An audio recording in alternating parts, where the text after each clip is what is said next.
রাতের ডায়মন্ড হারবার।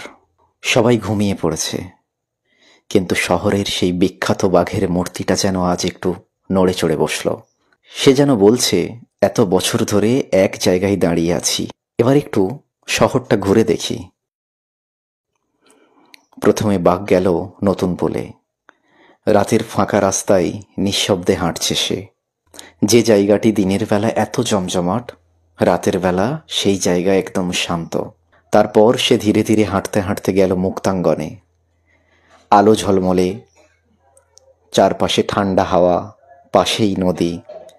মুক্তাঙ্গনের মধ্যে এদিক ওদিক ঘোরাঘুরি করার পর সে মুক্তাঙ্গন থেকে বেরিয়ে হাঁটতে শুরু করলো। রাত তখন গভীর, রাস্তার আলো তার গায়ে পড়ে ঝিকমিক করছে।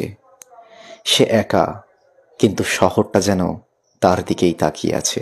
হাঁটতে হাঁটতে কিছুক্ষণ পর সে পৌঁছে গেল ডায়মন্ড হারবারের সেই বিখ্যাত জায়গা আই লাভ ডায়মন্ড হারবারের সামনে। আই লাভ ডায়মন্ড হারবারের সামনে গিয়ে বাঘটি বসে পড়ল এবং বলল, এ শহর আমার শহর, এ শহর ভালোবাসার শহর, এ শহর আমার গর্বের শহর।